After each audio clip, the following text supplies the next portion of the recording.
It was the fall of 1985 that I began questioning my faith. I believed that I had this relationship with God. I was having very fruitful times in prayer and Bible study. But then one day I just said, how do I know this is true? And have I self-deceived myself? Mike, just before we got on set, you and I were recounting something about Nabil. Let's just continue that conversation and even pick up where we left off before I even introduce you. I remember last seeing you in Nabil Qureshi's hospital room, and I used to go see him every day. I would go from work here at the university, and I'd go essentially across the street. It's about a mile away to MD Anderson Cancer Center, and visit with him every day. And I remember him introducing you. He introduced us, and I just said hello, but you and I never talked. I was more focused on Nabil at the time, and but then you reminded me that you said that was the day before he died. Is that correct? Yes, and I know that because we had stayed in touch, and I don't know if it was Michelle or Sarma who got in touch with me and said his time was really short. And so I flew down, and I remember landing in Houston and then getting in up to his room around 12:30 in the afternoon. Spent several hours with him in the afternoon, saw him again in the evening, and then he went to be with the Lord the next day. Mm-hmm. But I saw you, I know I saw you in the evening. You were there that evening, and we spoke, just briefly, real briefly, because you were really into that moment and about Nabil and caring for him. Yeah, and I didn't really know. I still to this day I don't know many theologians, so it wasn't like your name really struck me that I really needed to meet you or anything. But you said that you had seen me before that at his home, and then there was another occasion where we met before. You said. Well, I think I first met you in his home. That would have probably been in July. I think my wife and I flew down there July 18th. And that was the day after my birthday. And we went to spend a few days with them. Debbie wanted to help out Michelle with the care of their little daughter. And then I was there to spend some time with Nabil. Took him to an appointment at a medical facility for something. And then the next day, I think we went and he went in. They were going to prep him for something. I see. Yeah, I think I met you at that point, but I might have even met you at a previous visit. I'm not sure, but I think I met you at that point. And I remember he introduced you. Please forgive me. Is it nanotechnology that you do? Or yes. And I kidded you. I said, "Oh, you get excited over the smallest things." And did I even laugh? You didn't laugh. I don't laugh at things like that. Yeah. But yeah, and of course, I've heard so much about you since, and know that you're pretty much a legend. So it's an honor to talk with you again. Well, that's very kind of you. Let me introduce you for the audience. So, Mike Licona is a professor of New Testament studies at Houston Christian University and president of Risen Jesus Inc. He has a PhD in New Testament studies from the University of Pretoria, and which he earned with distinction. Mike is the author of numerous books and was interviewed by Lee Strobel in his book In the Defense of Jesus. In 2017, Mike was elected to be the membership in the prestigious Society for New Testament Studies, and he's spoken on more than 100 university campuses, and he appeared on dozens of radio and television programs. And Mike, you don't know this. I think maybe Brandon told you, but we recommend your book to many people. Many people write to me, and they want to know what it is that I tell people when I share the gospel with them. Because I say, if you'd like to learn about why I embrace the resurrection of Jesus Christ, reach out to me. And this is only for unbelievers. I don't have time to do it for all the believers. And if they're believers, I say, look, read The Case for the Resurrection of Jesus by Habermas and Licona. And so I refer a lot of people to your book. In fact, maybe you should be sending me a portion of what you make on that, because I refer a lot of people. But that's, in fact, what I wanted to talk to you today about, because you're an expert on the resurrection. And for me, the resurrection, I mean, it's not just for me, it's for the world, it's for the universe. The resurrection of Jesus Christ is the most fundamental part of our relationship with God. It's the resurrection of Jesus Christ is what nails this home for us. And it is the resurrection that our faith is based upon. It's based upon the resurrection of Jesus Christ. Paul said, in 1 Corinthians chapter 15, he said, I delivered to you as of first importance, of the most important thing is that Jesus died, that he was buried, and that he was raised from the dead on the third day, according to the scriptures. So this is the most important topic of all. And with that, let me just have you talk a little bit about your book, and then I'll just ask you questions about it.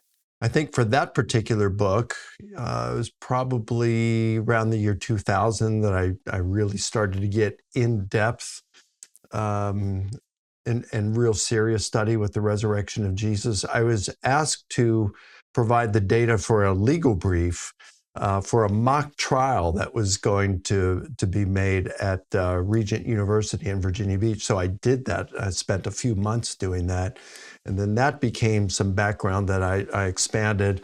And then I asked Gary if he would like to co-author a book together on the resurrection. And so we did.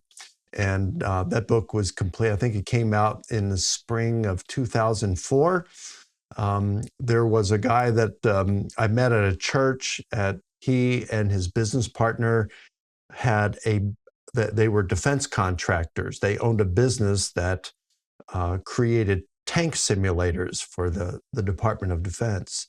And so I had talked about how I wanted to produce some software, a game that would help a person master the information in the book. And so they volunteered to do it. They did over $250,000 of work for free. And they created this game, which is a simulated television game show with a three-dimensional animated game show host who's pretty funny.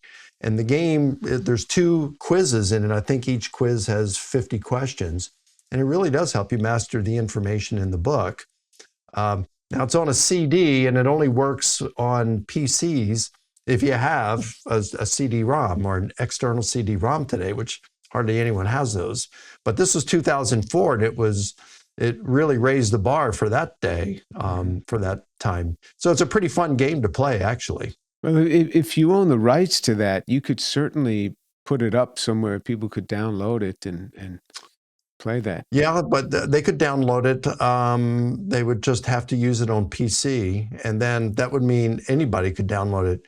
But they still would have to, they'd still have to, I guess you're right there. It would still work just for PC. It's an exe file.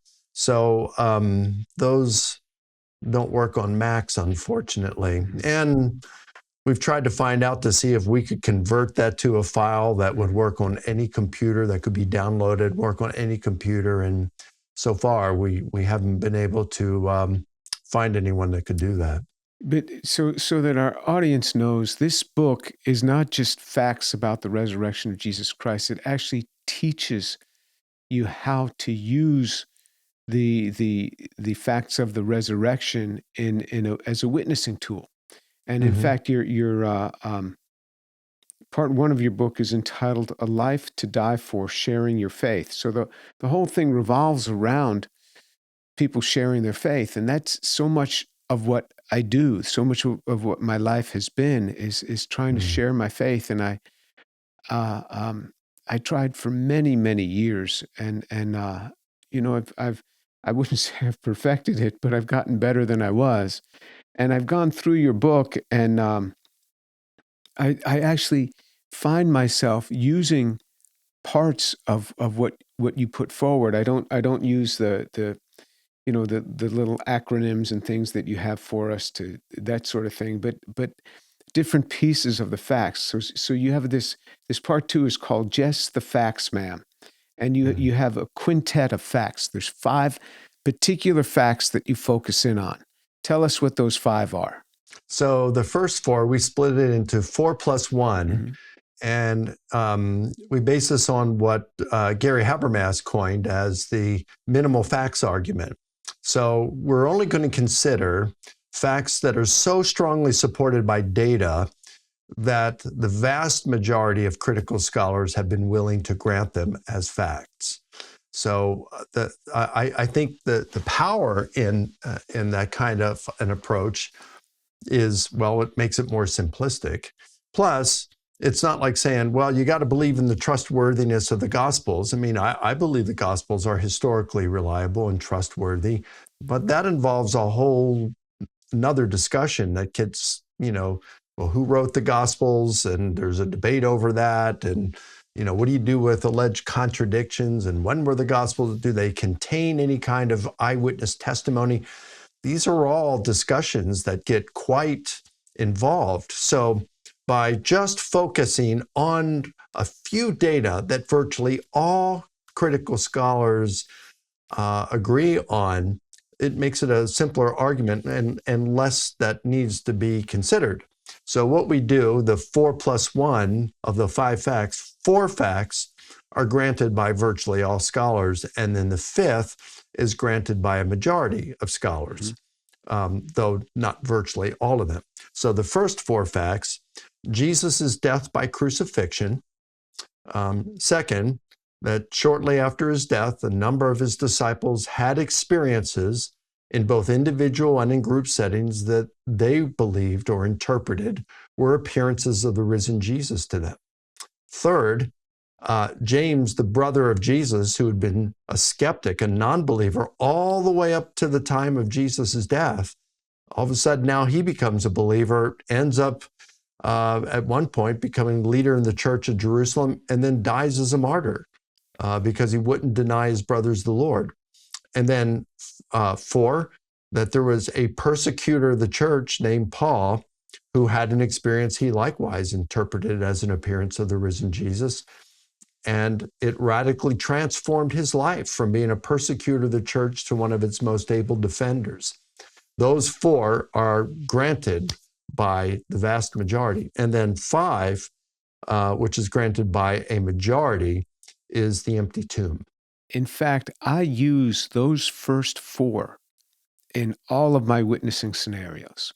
And so I obviously got them from you because I didn't get them from myself, and I may have first gotten it from Nabil Qureshi. And I think that I did because he gave a talk at Rice somewhere around 2013, 2014, when he'd come back to Houston, and he gave a talk, and I think he presented those, and that's where I started picking that up. And I didn't realize that came from you until until I read your book. That came from you. I don't, and I certainly discuss the 5th one when I start talking about the events that occurred. But those 4, in fact, the 3rd and the 4th, I combine together. I say certain unbelievers and even enemies of Jesus said that Jesus had appeared to them, and they too died for that assertion. So that's the way I do it. And then I turn actually to Will Durant and what he had to say about the New Testament, about the canonical Gospels, and what he had to say about you. There's no way you can doubt that this thing. These people did not make this up. He says no one reading this, and so I talk about Will Durant and what that historian had to say. And then you go in your book and you go further, and it's called Yes But, is that section, and it's encountering opposing theories.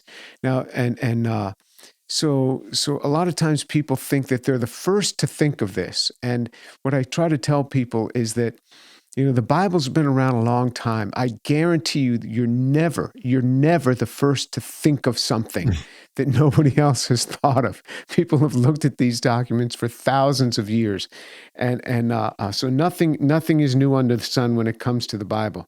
But what are some of the opposing theories that people will say? Well, what about this? What about that? What about the swoon theory? What about the stolen body theory? What would you say about some of these things?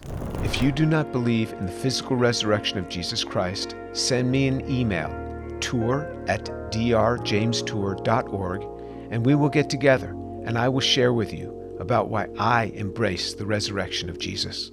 Well, in terms of, let's say, the stolen body to start with, there have some that have proposed that the disciples stole the body of Jesus, and that's why the tomb was empty. But of course, that's easily refuted by the fact that we know that the disciples sincerely believed Jesus rose and appeared to them. And this is something that virtually all scholars agree on, because they were not only claiming it, but it seems that they were sincere because they were willing to suffer continuously and even willing to die as martyrs for the faith they were proclaiming. Now, some of the martyrdom accounts we have are probably amplified and quite legendary, and maybe some are just outright false. The ones that come later, that historians look for things that are multiply attested, and especially early. So I look and say, from the first century alone, we have 5 sources that talk about the persecution of the believers and the deaths of some of them. So liars make poor martyrs. This doesn't prove that what they interpreted about Jesus was true. But it does strongly suggest that they sincerely believed what they were proclaiming is true. And they were proclaiming that Christ had risen from the dead and had appeared to them. So if that's the case, well, then they wouldn't have stolen the body out of the tomb, because they would have known that he was still dead, that he hadn't risen. So then they said, well, maybe it was someone else that stole the body, and they came and saw the empty tomb and therefore concluded he was raised. But then when you look at all the reports in the Gospels, when the women came back and said that the tomb was empty and they saw an angel that said he had been raised, well, Luke reports that the disciples didn't believe. They thought the women were telling frivolous tales. And it seems that from the Gospels, the only one that believed based on an empty tomb was John, the beloved disciple. And then you got to account for Paul and James. They wouldn't have thought that Jesus had been raised based on an empty tomb. They would have been the first to think about grave theft. So that wouldn't have convinced them. No, it was the appearances that convinced the disciples and James and Paul that Jesus had been raised, not an empty tomb. So that's that. The swoon theory, or as it's commonly referred today as the apparent death theory, that isn't really accepted by anyone today either. Well, I should change that. Correct myself. In my reading and research on it from 1985 through 2008, when I finished my dissertation, I only found 3 people who thought that Jesus may have survived crucifixion. 2 of them were physicians who wrote on it, and then they were contradicted by other physicians in the following journal article. And then a radical leftist New Testament scholar named Barbara Teering proposed that Jesus survived his crucifixion, that they put all kinds of herbs on him and it healed him. And he revived, and then he married Mary Magdalene, and then they went off to France and had children. But nobody really. She's about the only one that really believes that in terms of scholars. So grave theft, apparent death, hardly anyone goes with those. Hallucinations, the more popular one. Of all the naturalistic alternatives, that's the one most go with. But that fails as well. Paul, he's not grieving over Jesus' death. Jesus would have, he would have thought of him as a failed Messiah and a false prophet. So Jesus would have been the last person in the universe Paul would have expected to see or wanted to see. We know that hallucinations are private occurrences in the mind of an individual. They're false sensory perceptions that have no external reality. So in a large sense, they're like dreams. And just like I couldn't wake up my wife in the middle of the night and say, honey, I'm having a dream, I'm in Maui, go back to sleep, join me in my dream, let's have a free vacation. She couldn't do that. She might dream she's in Maui, I might dream I'm in Maui, but we're not having the same dream. Mm-hmm. We're looking at group appearances. There were 500 people, right, that saw him at one time. Yeah. So, how do you do that, right? Or even just 12 or all the apostles.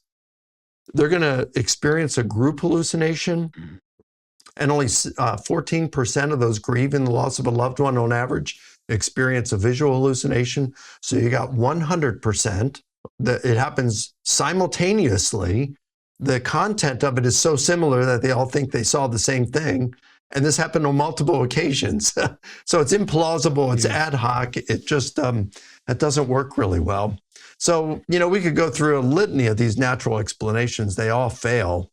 And so that's why today, according to Gary Habermas, who has done the most extensive work on naturalistic alternatives and where skeptics are, he says that today the majority position of skeptics isn't to appeal to a naturalistic explanation. Instead, it's just to say, well, historians can't investigate miracle claims because a miracle, if it occurred, involved God, and historians have no tools to detect God. Mm-hmm. And the fact that that's where a lot of skeptics are today shows that naturalistic explanations have failed miserably. And so what about the testimony that blood and water came out? So the blood had already coagulated, it separated. You had an aqueous phase and a coagulated deep red phase. It's hard. It's impossible to live like that. Well, the famous Catholic scholar, moderate conservative Raymond Brown, proposed that John added that for theological purposes, and that because the blood and water have theological meaning behind them. So that he proposed that never occurred, and so a lot of critical New Testament scholars have followed that. I see no reason to reject it. John claims to be an eyewitness at the cross. You have Quintilian, a famous Roman rhetorician who wrote in the first century. He's not talking about Jesus, but he does say that the Roman executioner is not forbidden from piercing the crucified. So you can think of that death blow that was given to Jesus to ensure he was dead, to pierce him. And the blood and water, I've talked to a couple of physicians on this. They tend to disagree with the Journal of the American Medical Association, where the physician said that he thought it was the pericardium, the sac that surrounds the heart. And they disagreed with him because they said that there'd only be about a tablespoonful of blood and water. So that probably wouldn't have been enough to gain any serious attention. So a friend of mine who was an ER physician and had seen combat overseas, he was an ER physician for the Navy when I knew him. And he thinks that it's more likely that Jesus, having received a beating, punches to the chest, his lungs would have swollen. And so when they punctured that with the thrust of the sword, they punctured his lung, and that would have produced a significant amount of blood and water, that fluid that would have come out, and so that would have made sense.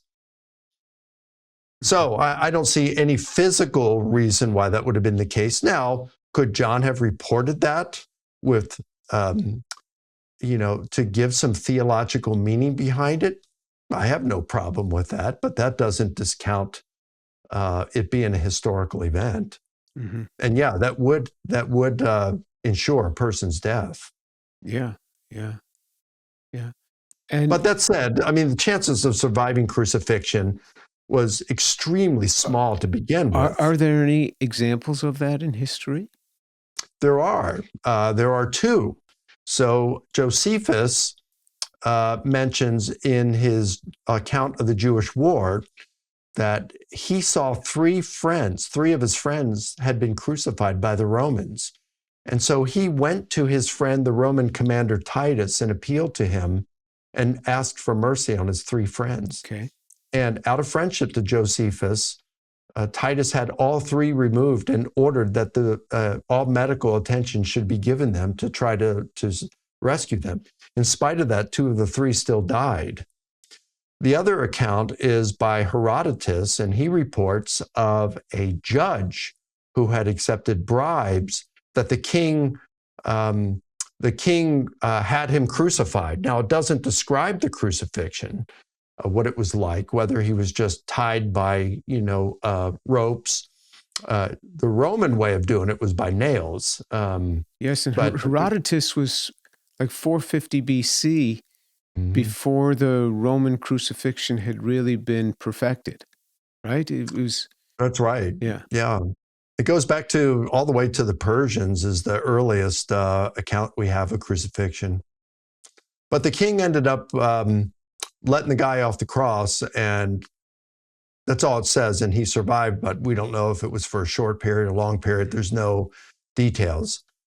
But, given what we know about crucifixion by the Romans, and even with Titus removing three and trying his best to have him to survive, still two of the three still died. So when we come to Jesus, we know he's scourged. We know he's scourged and weakened to the point where he was unable to carry his cross all the way. And then he's impaled to it. So there's no account of him being removed while alive, or that he was given any medical care whatsoever, much less Rome trying their best to rescue him. Historians, at least, are required to go with the evidence. And given the evidence we have for Jesus' death by crucifixion, the historian at least must conclude, without any evidence to the contrary, the historian must conclude that Jesus was crucified and that the process killed him. And in addition to the crucifixion, he had the spear thrust into his side. And these guys are trained in the use of a spear. I wouldn't know particularly how to do that, but these men are trained in that. Yeah. I mean, I would think even you being untrained, someone who had been scourged, someone who had then been impaled to a cross and hanging there, if you took a spear and thrust it into them anywhere, it's just going to expedite their death. Mm-hmm. And as the German skeptic David Strauss said more than 100 years ago, he said, look, and he rejected the apparent death theory. He said, look, imagine if Jesus was removed alive. What would he look like a few days later? There's no way that he would have been able to convince his disciples that he was the risen Lord of life. Alive, yes. Raised from the dead, not a chance. And inviting people to stick their hand into the hole in his side. Yeah. Not even inviting them, but commanding them. N.T. Wright says that Thomas did not do that, but I don't see anywhere in the scriptures where Thomas didn't do it. And I think it would be hard to go against the command of the risen Savior standing in front of you. He commanded Thomas to put his fingers into the holes in his hands and to stick his hand into the hole in his side. So I'm not sure why you would go away and think that Thomas didn't do that. When I read the text, Jim, it seems to me that, Jesus is saying, okay, you doubt, go ahead. Feel free to touch me. You want to do it? Come on, be at it. It seems to me that you really don't have to say that he did it. It seems implied. It's kind of like what N.T. Wright says in his book, The Resurrection of the Son of God. It's like the empty tomb is implied by saying Jesus was raised. It's a natural implication, if he was buried in a tomb, that the body was no longer there. It's like someone dying of SIDS, sudden infant death syndrome. You don't have to add that there was an empty crib. It's assumed, it's implied. So resurrection was certainly a physical event involving the corpse. So if wherever Jesus was buried would have been vacant of his body given a resurrection. So that's what he says in his book. So I don't know why he wouldn't apply that to the Thomas thing. Mm-hmm. But even so, he's there inviting Thomas to touch him. And the other, on his first appearance to the disciples, he commands them to, when they thought they were seeing a spirit, he says, "Nah, come here, touch me. See, I have flesh and bones." The only way you know somebody has bones is if you apply some pressure, that it's not just flesh, that it's bones, that you can feel it. And so again, he commanded them to do it. He didn't say, if you want to, you can do this. No, it says, touch me. This is the risen Savior. I would think that you'd be sort of obliged to touch him when he commands you to touch him. We also, in that same context of Luke 24, he says, "Hey, you got anything to eat?" Yeah, and they gave him a piece of broiled fish, and he ate it. Yeah. Because you know what I think is that Jesus loved fish. He was always multiplying fish when people wanted to eat. That's what he loved to serve. And then he cooked them a fish breakfast on the shore of the Sea of Galilee. I mean, Jesus was a fish eater. And that may have been a test. If he says, "Have you something to eat?" And I could see, well, if he's gonna eat fish, I mean, that's Jesus. Jesus loves fish. And they gave him a piece of broiled fish and he ate it. He didn't just say, I could eat if you want me to. He ate. He actually ate. So it seems in the context that all of these challenges, he was commanding them to do it. And I would think that they probably did it. I'd think I'd have a rough time disobeying the risen Savior who's standing in front of me. What do you make of the instance where it says in one of the Gospels that the headpiece was rolled up by itself? Do you make of that the wrappings that had gone around the head, where they take this sheet and then they put these wrappings, was still rolled up in that way, suggesting that Jesus had passed through it? Because once the body's gone, it's hard to rewrap around there. What do you make of that? The Sudarian in John's Gospel, that is pretty interesting. And they have that. That's still around. I believe it's in Spain. And it matches with the Shroud of Turin. Oh, does it? It matches up with it? Now, it doesn't have an image on it like the Shroud of Turin does. However, it's got body fluid stains that match body fluid stains on the head of the Shroud of Turin. So there is a matching there. It's kind of interesting. The carbon-14 testing that was done in the 1980s, I believe 1988. Yeah, they did it on the wrong section. Yeah, it's been overturned. Yes. And it's been shown now that the test wasn't reliable. It wasn't done in a proper way. And like you said, it's been taken from a piece of the shroud that was probably woven into it to repair it at some point. But the Sudarian matches, like I said, it's a match with the shroud. And that has reports that go back, I think, to the 3rd century that they were in possession of it. And since that matches the shroud, I mean, that seems like it would put the shroud back, documented that early as well. But like you mentioned, we also have that in the Gospels. And even today, we don't know. Scientists haven't been able to figure out a natural process that would produce such an image on the cloth as you have it. It's a 3-dimensional image and all kinds of interesting things about it. Right, but if this, I didn't even know this word Sudarian, but if this head covering, this head wrapping didn't have the image, it's not the thing that's up against, that's touching the flesh of the head. There's that initial sheet that goes over him, and then this is on top of that, and that this image is the depth of it is so small. It's like what, like a micron or something, the image deep. It's not, and so it's like it was just the part that was in contact with the body, it seems like. Mm-hmm. Am I wrong on this? I mean, you're an expert. No, you're right. So they talk about a thread, and the thread has all those fibers that make up a single thread, and it only goes down, I don't know, 2 or 3 of those microfibers. Yeah, it's called a toe. It wasn't painted on there. It's not a body fluid that would seep, deeper. Of course, it's got blood in it, but that's not part of the image. The image. So what I'm saying is the image is only at a very shallow depth of that shroud, which would suggest that it should not be on the Sudarian.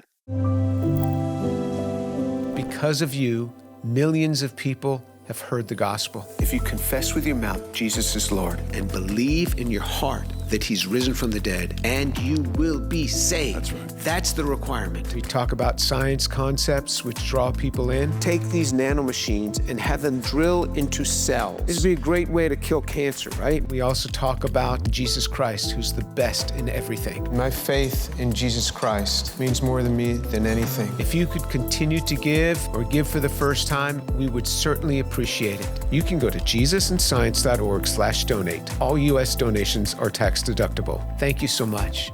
That's right.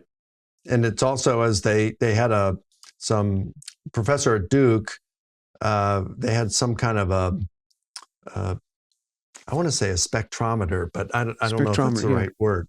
That's a real word. That's it. Yeah. Okay. They were able to see it and put the shroud under it and see it in 3-dimensionality of the person, which shows that there was the person in the shroud was experiencing rigor mortis at the time. They also found dirt on the bottom of the feet that matched that within the graves, the tombs in Jerusalem. They found pollen around the head that matches what you find on the plant that's used for the crown of thorns that really only blossoms around that time, and other pollen that only comes out around that time in April. So there's so many different. They noticed that there is like X-rays of the teeth, which we didn't even have in modern times until fairly recently. The hands, it looks like the fingers are extremely long. I mean, like really, really long, like alien long. But it's an X-ray, so it goes all the way down into the hand. And there's no thumbs. You don't see thumbs. And what they've learned is that, if you put a nail through the wrist, it draws the thumb in. I see. So that's kind of interesting. They're crossed over like that. So, I mean, there's a number of things about the shroud that's, he really had rigor mortis was already there because his knees are in the bent position. That's right. They were not straightened out. So which would suggest that he died on the cross and remained there while the rigor mortis was set in, because if that were not the case, his legs would have just stretched right back out. Yeah, I talked to I have a friend who's a pathologist, and she told me a little about rigor mortis, and I forgot how quickly it sets in, Mm-hmm. but yeah, it would have taken him off the cross. I mean, his body is going back to that kind of position that it was in when he died, Mm-hmm. because it was a violent death. Again, correct me if I'm wrong. I'm just a novice in this, but from what I remember reading, he died in approximately 6 hours, Mm-hmm. and so by the time that this he'd gotten this spear in his side, he had probably been dead for several hours. By the time they got the spear in his side, where they were trying to ensure that he was dead. He was a pretty high value prisoner. I mean, everybody knew it. I don't know about several hours there.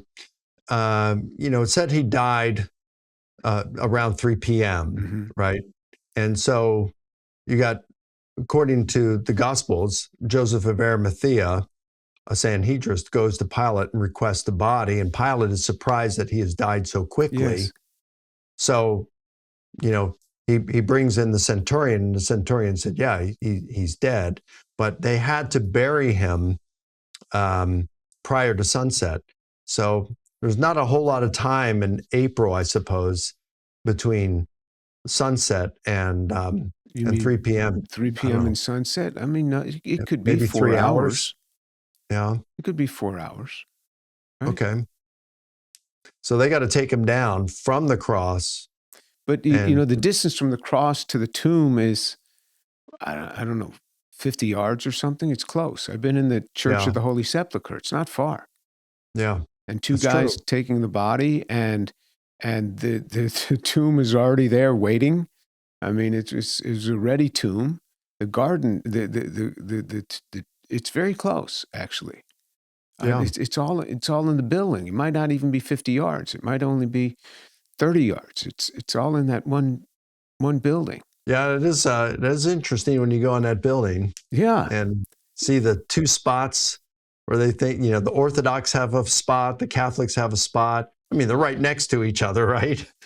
But and then it's like you come down the stairs, those steps, and then boom, there's the tomb, but not far away. This crack in the earth, this crack in the rock, where they say that the cross was on top of this rock. You know where they say the crucifixion was.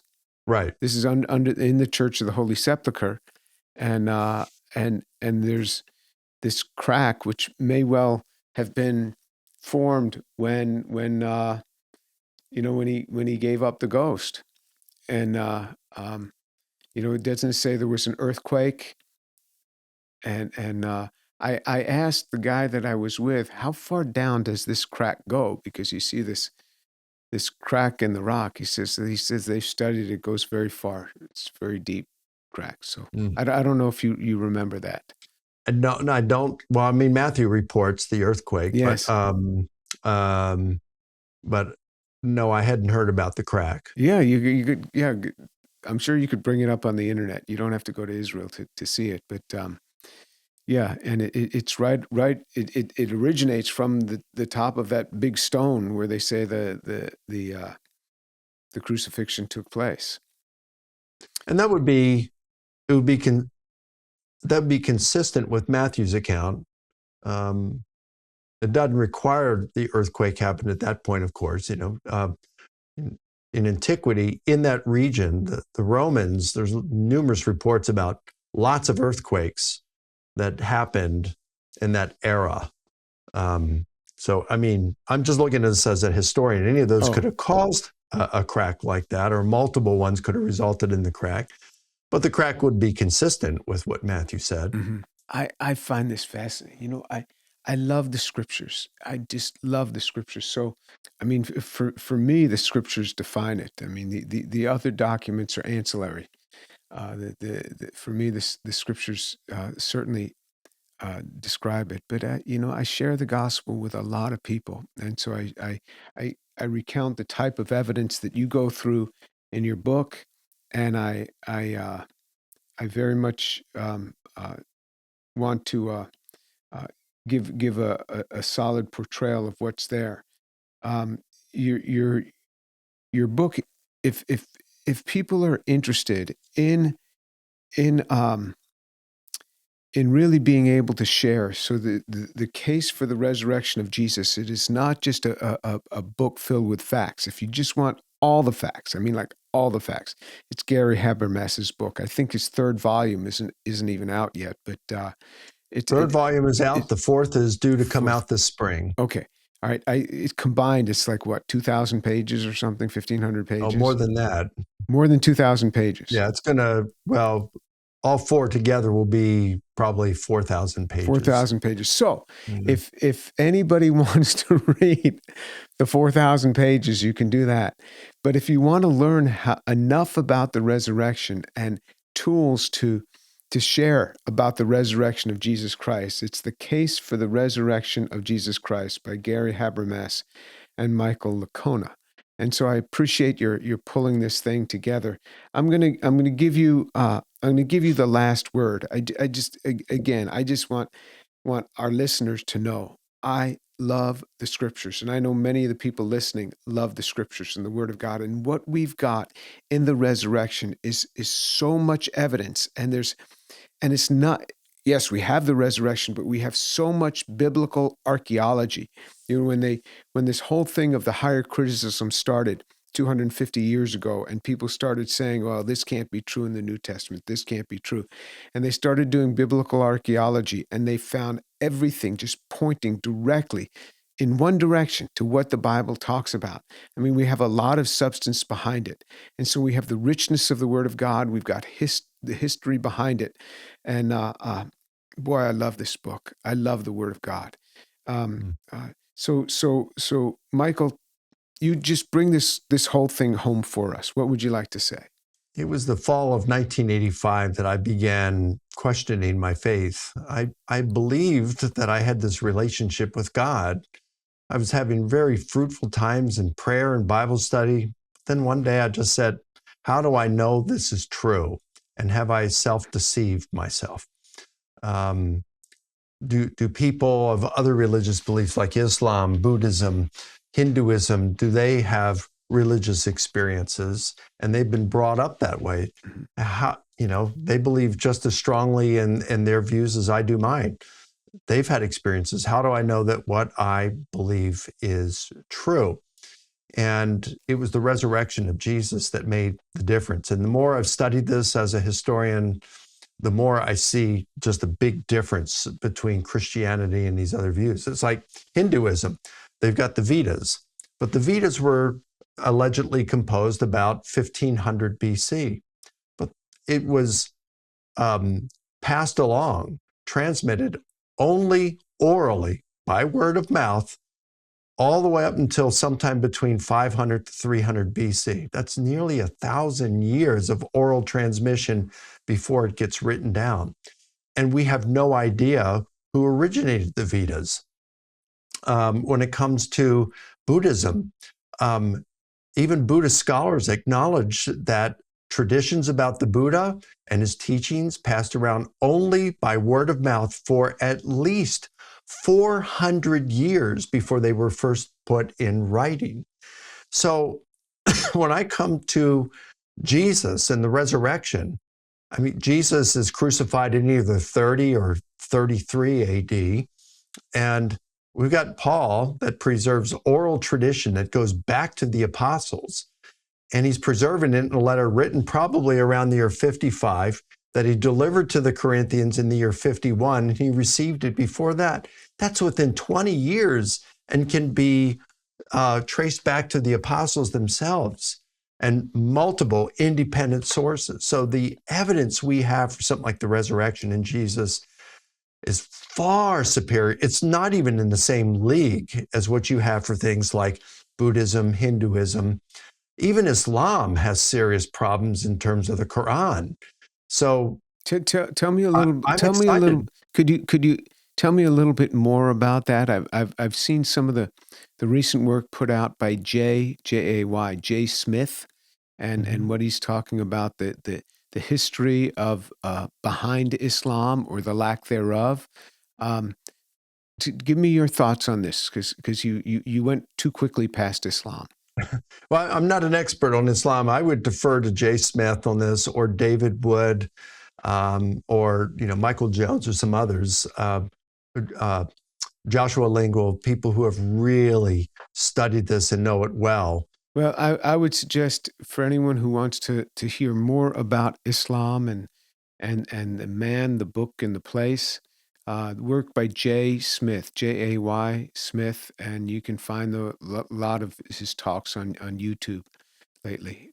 He's a real scholar when it comes to this stuff. Real scholar, and he grew up. Wasn't it in India, or he grew up? He's an American name, but he grew up around these sort of teachings.